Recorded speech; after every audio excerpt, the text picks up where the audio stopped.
Dear student, வணக்கம். Welcome to know basic science. அறிவோம் அடிப்படை அறிவியல் பார்ட் 11. முதலில் இன்றைய சிந்தனை. டுடே தாட்: சேமித்த பணம் வறுமையில் பயனளிக்கும், சேர்த்து வைத்த புண்ணியம் மறுமையிலும் துணை நிற்கும். எனவே பாவம் செய்வதை தவிர்த்து புண்ணியம் செய்வோம். இன்று நாம் பார்க்கக்கூடியது வாட் இஸ் pH. pH என்பது என்ன அப்படின்னு பார்க்க போகிறோம். இந்த pH என்பது பொட்டன்ஸ் ஆஃப் ஹைட்ரஜன் என்று சொல்வார்கள். ஹைட்ரஜன் அயன் சேர்வினுடைய தன்மை, அதாவது பவர் என்று கூட நாம் வைத்து கொள்ளலாம். இந்த pH நமது உடலில் மிக முக்கிய பங்கு வகிக்கிறது. இப்போ முதல்ல இந்த சோதனையை பார்ப்போம். நம்மை சுற்றியுள்ள பொருள்களை அமிலங்கள், காரங்கள் என்று நாம் வகைப்படுத்துகின்றோம். அமிலம் என்பது எவ்வாறு கண்டறிவது? அமிலம் நீல லிட்மஸ் தாளை சிகப்பாக மாற்றும். காரம் என்பது சிகப்பு லிட்மஸ் தாளை நீளமாக மாற்றும் என்பது நாம் அறிந்தது. இதை நான் முன்னாடியே ஒரு சோதனையில் செய்து காட்டியிருக்கின்றேன். இப்போ இந்த pHக்கு வேல்யூ உண்டு, இந்த pHக்கு மதிப்பு உண்டு. இந்த மதிப்பானது 0 முதல் 14 வரை அமையும். இதில் 0 7 வரை இருந்தால் அதற்கு அமிலத்தன்மை உடையது என்று பெயர். 7 முதல் 14 வரை உள்ளது காரத்தன்மை உடையது, பேஸ் அல்லது அல்கலைன் என்று கூறுவார்கள். இதில் 7 என வந்தால் அது நடுநிலைத்தன்மை வாய்ந்தது. அப்போ நமக்கு இடமிருந்து வலம் செல்ல செல்ல அமிலத்தன்மை குறையும். when you move from left to right, ஆசிடுடைய ஸ்ட்ரென்த்து டிக்ரீஸ் ஆகும். இப்போ pH மதிப்பு குறைவாக இருந்தால் அது வலிமையானது, ஸ்ட்ராங் என்று பெயர். இப்போ pH 2ன்னு இருக்குது, pH 5ன்னு இருக்குது. எது வலிமையானது என்று கேட்டால் pH 2 என்பது ஸ்ட்ராங், 5 என்பது வீக் ஆசிட் என்ற பெயர். ஏன் ஏற்கனவே சொன்னோம் இல்லையா, இடமிருந்து வலம் செல்ல செல்ல அமிலத்தன்மையானது குறையும் என்று அர்த்தம். இதுவே pH 7 நியூட்ரல், pH 8, pH 11, இதில் எது வலிமையானது என்றால் pH 11 என்பது காரத்தன்மை அதிகமானது என்று அர்த்தம். இந்த pH எவ்வாறு அளவிடுவது என்பதற்கு தான் இந்த pH பேப்பரை பயன்படுத்துகிறோம். நீங்கள் இந்த படத்தில் பார்க்குறது முதல்ல ரெட் லிட்மஸ் பேப்பர், அடுத்ததாக ப்ளூ லிட்மஸ் பேப்பர். அதுக்கு பக்கத்தில் இருக்குது பாருங்கள், அதுதான் pH இண்டிகேட்டர் என்று பெயர். இப்போ இந்த சோதனை நீங்கள் இப்போ பார்க்குறீங்க. முதல்ல இருக்கக்கூடியது அந்த சோதனை குழாயில் அமிலம் வச்சுருக்கேன், ஹைட்ரோக்ளோரிக் அமிலம். அதில் நினச்சி எடுக்கும்பொழுது பாருங்கள், டிப் பண்ணி எடுக்கும்போது யூ கலர், அந்த ரெட் கலர் நமக்கு கிடைக்கிது. அது எதோட ஒத்து போகுது பாருங்கள், மேலே இருக்கக்கூடிய என்னோட ஒத்து போகுதா? அப்போ ஹைட்ரோக்ளோரிக் அமிலம் என்பது ஒரு வலிமை மிகு அமிலம். இப்போ pH பேப்பர் எடுத்து அனதர் பேப்பர் எடுத்து பக்கத்தில் இருக்க டெஸ்ட் டியூப்பில் நான் டிப் பண்ணி எடுக்கிறேன். அது காரம், NaOH. இப்போ பாருங்கள், அதில் என்ன கலர் வருது பாருங்கள், அந்த ப்ளூ கலர் கிடைக்குதா?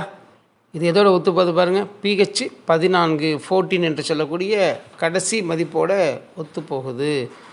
அப்போ இது வலிமையான ஒரு காரம் என்று பெயர். இப்போ இது ஏன் நம்ம தெரிஞ்சுக்கணும் அப்படின்னு கேட்டோம்னா, நம்ம உடம்புல வேதிப்பொருள்கள் ஆனது என்பது நமக்கு தெரியும், சரியா? இப்போ ஹெட்டேக் வருது, தலைவலிக்கு வந்துச்சு, ஒரு மாத்திரை வாங்கி சாப்பிட்டேங்க, எனக்கு சரியாக போச்சு. அதே மாத்திரையை என் பையனுக்கு தலைவலி வந்துச்சுன்னு மாத்திரை வாங்கி கொடுத்தேன், தலைவலி சரியாக போகல. என்ன பிரச்சனை? மாத்திரையில் பிரச்சனையா இல்லை உடம்புல பிரச்சனையா? வேற ஒரு மாத்திரை வாங்கி கொடுத்தேன், தலைவலி சரியாக போச்சுங்க. இப்போ கத்திரிக்காய் சாப்பிட்டா எனக்கு சாப்பிட்டா ஒன்றும் ஆகாது, கத்திரிக்காய். இதுவே நண்பன் அவன் கத்திரிக்காய் சாப்பிட்டான்னா உடனே தடிச்சு போயிடுதுங்க, அரிப்பு உண்டாகுது. இதுக்கு என்ன காரணம்? பிரச்சனை கத்திரிக்காயிலையா அல்லது உடம்புலையா? ஒரு குழவி கொட்டிடுச்சு, தேனி கொட்டுதுன்னு வச்சுப்போம், உடனே நமக்கு தெரிச்சு போகுது இல்லையா? இது எதனால் ஏற்படுகிறது? அது சோப் வாட்டர் போட்டு கழுவினோம்னா அல்லது பேக்கிங் சோடா அப்படின்னு வீட்டில் வச்சுருப்போம், காரத்தன்மையுடைய ஒரு பொருள். இதை போட்டு நமக்கு இது மேலே கழுவும் பொழுது அது குறைந்து விடுகிறது. இதுக்கு என்ன காரணம்? ஸோ இதெல்லாம் பார்த்து இங்கே நம்ம பார்க்க போகிறோம். நான் ஏற்கனவே சொல்லியிருக்கேன், நம்ம உடல் வேதிப்பொருள்களால் ஆனது.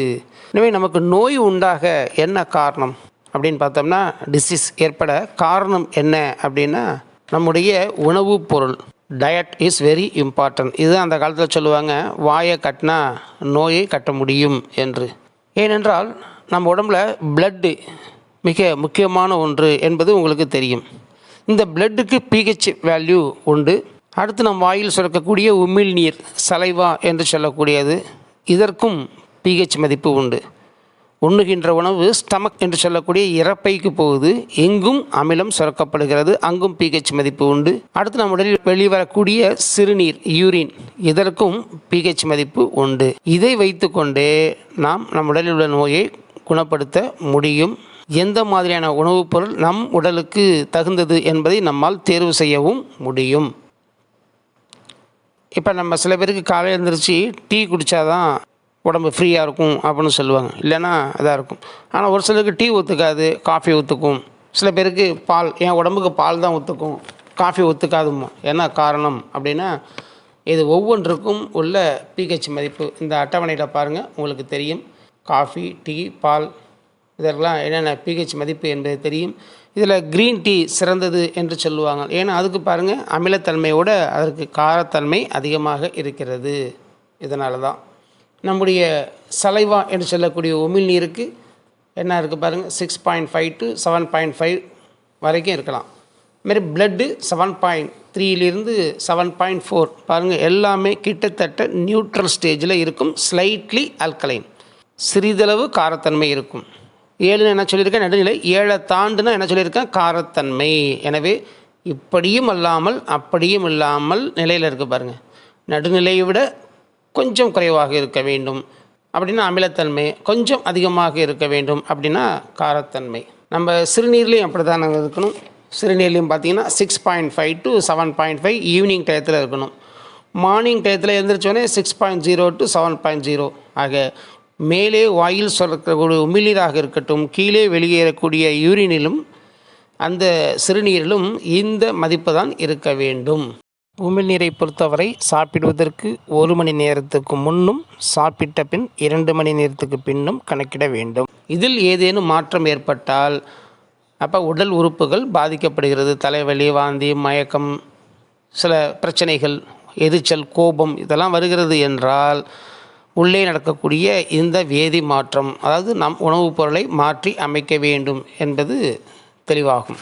பிஹெச் 0 லெவலில் இருந்தால் அது ஹை அசிடிட்டி, 7 என்று சொன்னால் அது நியூட்ரல், 14 என்று சொன்னால் அது பேசிக், கால்டு அல்கலைன். இப்போ பாருங்கள், நம்ம ஸ்டமக்கில் இருக்கக்கூடிய அந்த அமிலத்தன்மையானது அரவுண்டு 3.5 to 5.5 வரைக்கும் இருந்தால் அது ஹைலி அசிடிக் என்ற பெயர். ஒரு ஆச்சரியம் என்னவென்றால், நாம் அங்கே சோதனையில் பார்த்தோம் இல்லையா, ஹைட்ரோக்ளோரிக் அமிலம், மிக வலிமையான அமிலம், ஸ்ட்ராங் ஆசிட், அதுதான் நம்ம ஸ்டமக்கில் சுரக்கப்படுகிறது.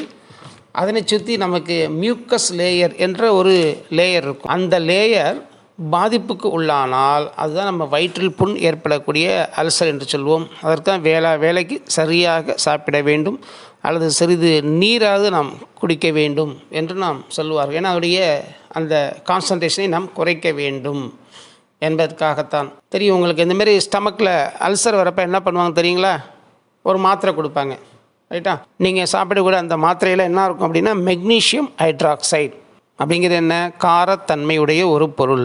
ஆக அந்த அமிலத்தை காரத்தன்மையுடைய பொருளை போட்டு நம்ம என்ன பண்ணுறோம், நியூட்ரல் பண்ணுறோம். அதனுடைய வலிமையை என்ன பண்ணுகின்றோம், குறைக்கின்றோம். ஸோ நம்ம உடலில் இருக்கக்கூடிய அந்த செரிமானத்தில் இருக்கக்கூடிய அளவும் அமிலத்தன்மை வாய்ந்தது. பற்கள், வாயில் சொன்னாலேயே அங்கேயும் அமிலத்தன்மை அதிகமாக இருக்கும். அதனால தான் நம்ம என்ன பண்ணுவாங்கன்னா அல்கலைன் சார்ந்த ஒரு பொருள், பேஸ்ட்டில் பார்த்திங்கன்னா அல்கலைன் அதிகமாக இருக்கும். உங்கள் பேஸ்ட்டில் உப்பு இருக்கான்னு கேட்குறாங்க இல்லையா, இதான் காரணம். ஸோ இந்த காரத்தன்மை உடைய பொருள் அங்கே உள்ள அமிலத்தை அது சரி செய்யும். இல்லைன்னா என்ன ஆகும் அப்படின்னா, அங்கே இருக்கக்கூடிய அந்த அமிலத்தன்மை ஆசிடானது பற்களில் உள்ள கால்சியத்தை எடுத்துக்கொள்ளும். இதனால தான் பல் அரிமானம், எனாமல் பாதிக்கப்படுவதற்கு காரணம் அங்கு அமிலத்தன்மை அதிகம் ஆகிறது. எனவே அதை நாம் நியூட்ரல், நடுநிலை ஆக்க வேண்டும் என்று பொருள். இதற்கு அந்த காலத்தில் வேப்பங்குச்சியை பயன்படுத்துவாங்க. அது நியூட்ரல் பண்ணக்கூடிய ஒரு வேதிப்பொருள். மேலே மட்டும் இல்லைங்க, அடி வரைக்கும், ஸ்டமக் வரைக்குமே அது சரி செய்யக்கூடிய ஒன்று.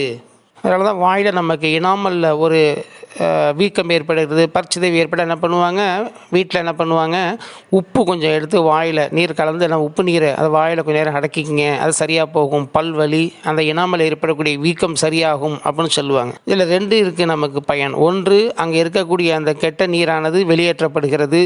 2வது, நமக்கு அங்கே அந்த சொன்னாலே அந்த சிதைவு நமக்கு தடுக்கப்படுகிறது. இப்போ அடுத்து பார்க்கக்கூடியது இதெல்லாம் ஃப்ரூட்ஸில் உள்ள அமிலங்கள்.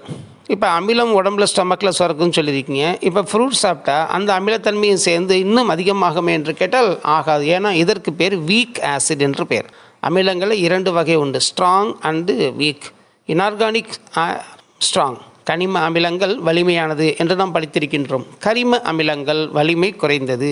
இதில் சில அற்புதங்கள் நடக்கிறது. அதாவது சிட்ரிக் ஆசிட் என்று சொல்லக்கூடிய எலுமிச்சை பழம், லெமன், இதை சாப்பிட்டா நல்லதுன்னு சொல்கிறாங்க. எதனால் அப்படின்னா இந்த சிட்ரிக் ஆசிட் நம்ம உடம்புக்குள்ளே போனதுக்கப்புறம் மெட்டபாலிசம் ஆகி அது காரத்தன்மை உடைய ஒரு பொருளாக மாறுகிறது. இதனால் தான் குடலுக்கு சிட்ரிக் ஆசிட் சொல்லுவாங்க, குடலை சுத்தப்படுத்தக்கூடியது. ஏன்னா அங்கே ஏகப்பட்ட பாக்டீரியாக்கள் நம்ம 2 இடத்துல முக்கிய பங்கு வகிக்கும், வாயிலையும் குடலிலும். அதில் அது பிஹெச்சை மெயின்டைன் பண்ணுறதுக்கு. எனவே நாம் உண்ணுகின்ற உணவுப் பொருள்களை அமிலத்தன்மை வாய்ந்த பொருள்களை கூடிய மட்டும் தவிர்த்து காரத்தன்மை உடைய பொருள்களை நாம் பருக வேண்டும். இப்போ பாருங்கள், நியூட்ரல். இந்த பிஹெச்சை நம்ம அளப்பதற்கு பிஹெச் பேப்பர், பிஹெச் ஸ்ட்ரிப் என்று இருக்கிறது. அதை நம்ம வாயில் சலைவாயில் வைத்தும் யூரினில் வைத்து நம்ம என்ன பண்ணலாம், நம்முடைய பிஹெச் லெவல் என்ன என்பதை கண்டறியலாம். இப்போ பாருங்கள், நடுவில் இருக்கக்கூடியது நியூட்ரல்னு இருக்குது. இந்த மதிப்பு தான் நமக்கு இருக்க வேண்டும். பாருங்கள், இந்த மஞ்சள் கலர் எங்கே போட்டிருக்கான் பாருங்கள், எல்லோ கலர் 6, 7 அப்படி மங்களகரமாக இருக்க வேண்டும். இதை விட கீழே குறைய குறைய நமக்கு சிக்னஸ் ஏற்படுகிறது.